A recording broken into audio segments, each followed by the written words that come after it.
नमस्कार, सुजिस बुलेटिन में आपका स्वागत है। मैं हूं शेखर पारिक। सबसे पहले एक नजर हेडलाइंस पर। प्रदेश में श्रद्धा और उल्लास के साथ मनाया जा रहा है गुरु पूर्णिमा पर्व। मुख्यमंत्री श्री भजनलाल शर्मा ने दी शुभकामनाएं। मुख्यमंत्री का डीग दौरा। पवित्र धाम पुंछरी का लोठा में श्रीनाथ जी के दर्शन के बाद भंडारा प्रसादी में की सेवा। विधानसभा में परिवहन और उच्च तथा तकनीकी शिक्षा विभाग की मांगे ध्वनि मत से मंजूर। उप मुख्यमंत्री डॉक्टर प्रेमचंद बैरवा ने कहा, विकसित राजस्थान का संकल्प करेंगे साकार। गुरु पूर्णिमा का पर्व आज प्रदेश भर में श्रद्धा और उल्लास के साथ मनाया जा रहा है। इस अवसर पर मुख्यमंत्री श्री भजनलाल शर्मा ने सभी प्रदेशवासियों को हार्दिक शुभकामनाएं दी हैं। श्री शर्मा ने कहा कि गुरु पूर्णिमा का पर्व गुरु शिष्य परंपरा का परिचायक है और ये हमें अपने गुरु के प्रति सच्ची श्रद्धा और सम्मानजनक व्यवहार करने की प्रेरणा देता है। मुख्यमंत्री ने कहा कि हमारे जीवन में गुरुओं की उपस्थिति सूर्य के प्रकाश के समान है, जो अज्ञानता के अंधेरे को दूर कर मन, कर्म और वचन की एक रूपता के जरिए ज्ञान का बोध कराती है। गुरु पूर्णिमा के अवसर पर मैं सभी प्रदेशवासियों को हार्दिक शुभकामनाएं एवं बधाई देना चाहता हूं। ये पर्व एक ऐसा पर्व है गुरु पूजन का।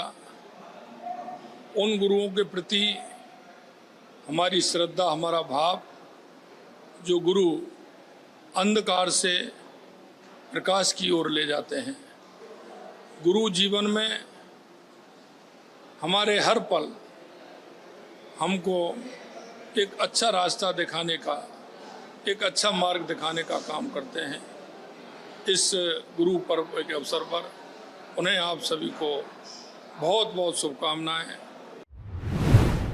इससे पहले मुख्यमंत्री श्री भजनलाल शर्मा ने अपने सोशल मीडिया पर भी प्रदेश की खुशहाली की कामना करते हुए गुरु पूर्णिमा की शुभकामनाएं दी। उन्होंने लिखा, गुरुर् ब्रह्मा गुरुर्विष्णु गुरुर्देवो महेश्वरः गुरु साक्षात परम ब्रह्म तस्मै श्री गुरुवे नमः। गुरु पूर्णिमा के पावन अवसर पर आप सभी को हार्दिक बधाई और शुभकामनाएं। भारतीय संस्कृति में गुरु का स्थान बहुत ही आदरणीय है। गुरु एक सेतु है जो ज्ञान और शिष्य को जोड़ता है। एक गुरु अपने ज्ञान रूपी अमृत से शिष्य के जीवन में धर्म और चरित्र जैसे बहुमूल्य गुणों का सिंचन कर उसके जीवन को सही दिशा और अर्थ प्रदान करता है। मुख्यमंत्री श्री भजनलाल शर्मा गुरु पूर्णिमा से पहले शनिवार को डीग के पुंछरी का लोठा पहुंचे। यहां उन्होंने गिरिराज जी की परिक्रमा और पूजा अर्चना कर दुग्धाभिषेक किया। उन्होंने श्रीनाथ जी मंदिर में भी विधि विधान के साथ पूजा अर्चना की और प्रदेश की सुख समृद्धि और खुशहाली की कामना की। श्री शर्मा ने मुड़िया पूर्णिमा मेले के अवसर पर पुंछरी का लोठा में गोवर्धन परिक्रमा कर रहे श्रद्धालुओं से आत्मीय मुलाकात की और उन्हें भक्तिभाव से भोजन प्रसादी भी वितरित की। मुख्यमंत्री ने आज अपने दिन की शुरुआत धर्मनगरी पुंछरी का लोठा डीग में श्रीनाथ जी के मंदिर में दर्शन पूजन और अभिषेक से की। उन्होंने यहां संपूर्ण जगत के कल्याण के लिए प्रार्थना की। इसके बाद मुख्यमंत्री ने यहां वानरों को केले और चने खिलाए। मुख्यमंत्री श्री भजनलाल शर्मा ने आज गुरु पूर्णिमा के पावन अवसर पर पुंछरी का लोठा में पूज्य साधु संतों के चरणों में वंदन करते हुए उनका सानिध्य प्राप्त किया। इसके साथ ही मुख्यमंत्री ने लुधावई स्थित बड़ा हनुमान मंदिर में दर्शन पूजन किया और वहां पर साधु संतों से आशीर्वाद लिया। आपको बता दें कि इस बार के बजट में डीग कुम्हेर भरतपुर में 6 करोड़ 25 लाख रुपए की लागत से सांवई खेड़ा डिप्रेशन से गोवर्धन ड्रेन तक पानी लिफ्ट कार्य की घोषणा की गई है। इस सौगात के लिए क्षेत्रवासियों ने मुख्यमंत्री श्री शर्मा का धन्यवाद ज्ञापित किया और हेलीपैड से ही उनका स्वागत सत्कार का सिलसिला शुरू हो गया। दौरान गृह राज्य मंत्री श्री जवाहर सिंह बेढ़म, विधायक डॉक्टर शैलेश सिंह, नौक्षम चौधरी, श्री बहादुर सिंह कोली भी मुख्यमंत्री के साथ रहे। विधानसभा में चर्चा के बाद परिवहन विभाग की 16 अरब 24 करोड़ 39 लाख रुपए की अनुदान मांगे ध्वनि मत से पारित कर दी गई है। अनुदान मांगों पर हुई बहस का जवाब देते हुए उप मुख्यमंत्री और परिवहन मंत्री डॉक्टर प्रेमचंद बैरवा ने कहा कि राज्य सरकार ने परिवहन और सड़क सुरक्षा के क्षेत्र में विभिन्न जनकल्याणकारी घोषणाएं कर आम जन को राहत प्रदान की है। प्रदेशवासियों को सड़क मार्ग का सफर सुरक्षित और सुगमता पूर्वक देने के लिए राज्य सरकार संकल्पबद्ध है। उन्होंने विश्वास जताया कि खुशहाली, समृद्धि और मजबूती के साथ सड़क दुर्घटना रहित विकसित राजस्थान का संकल्प धरातल पर साकार होगा। डॉक्टर बैरवा ने बताया कि परिवहन यानों की फिटनेस अब राज्य में कहीं भी कराई जा सकती है। साथ ही प्रोटोटाइप अप्रूवल की बाध्यता को खत्म कर वाहन डीलरों के लिए विक्रय प्रक्रिया को सरल किया गया है। 1 अप्रैल से ड्राइविंग लाइसेंस और वाहन पंजीयन पत्र इलेक्ट्रॉनिकली जारी किए जा रहे हैं। परिवहन कार्यालयों को कैशलेस किया जा रहा है। बजट में संभाग स्तर पर रोड सेफ्टी टास्क फोर्स के गठन की घोषणा की गई है और सड़क दुर्घटनाओं में होने वाली मृत्यु दर को शून्य करने के लिए आगामी 10 वर्षों की सड़क सुरक्षा कार्य योजना बनाने वाला राजस्थान देश का पहला राज्य है। सड़क सुरक्षा वेब पोर्टल की शुरुआत के बारे में बताते हुए उन्होंने जानकारी दी कि पीएम गति शक्ति योजना के तहत जयपुर दिल्ली, जयपुर भरतपुर राजमार्गों और 4 राज्य राजमार्गों पर ITMS intelligent traffic management system लागू किया जाएगा। रोडवेज बेड़े में 1300 नई बसें शामिल की जा रही हैं। इनमें से 300 बसें इलेक्ट्रिक होंगी।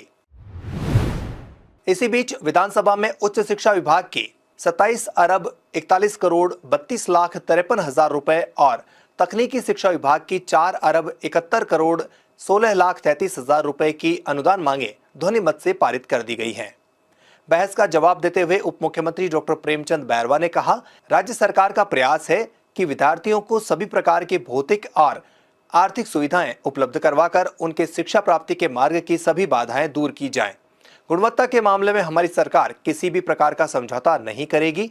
इसके लिए राज्य सरकार सुविधा विहीन महाविद्यालयों को सुधारने के साथ साथ नए कॉलेज खोलने का काम भी कर रही है। वर्तमान बजट में 14 सहशिक्षा महाविद्यालय, 10 कन्या महाविद्यालय, 3 कृषि महाविद्यालय को मिलाकर कुल 27 नए महाविद्यालय खोलने की घोषणा की गई है। इन महाविद्यालय को वर्तमान सत्र से शुरू करने की प्रक्रिया भी प्रारंभ कर दी गई है। उन्होंने कहा कि राज्य सरकार विद्यार्थियों को शिक्षा के साथ साथ रोजगार के सुनहरे स्वप्न को साकार करने के लिए कौशल विकास पाठ्यक्रमों पर विशेष ध्यान दे रही है। उप मुख्यमंत्री ने बताया कि राजकीय महाविद्यालयों में लगभग 2500 पद खाली हैं। इनमें से 1936 पदों को भरने के लिए राजस्थान लोक सेवा आयोग द्वारा भर्ती परीक्षा आयोजित कर ली गई है। मुख्यमंत्री श्री भजनलाल शर्मा की हरियालो राजस्थान की संकल्पना को साकार रूप देने में पूरा प्रशासनिक अमला भी उत्साह के साथ जुट गया है।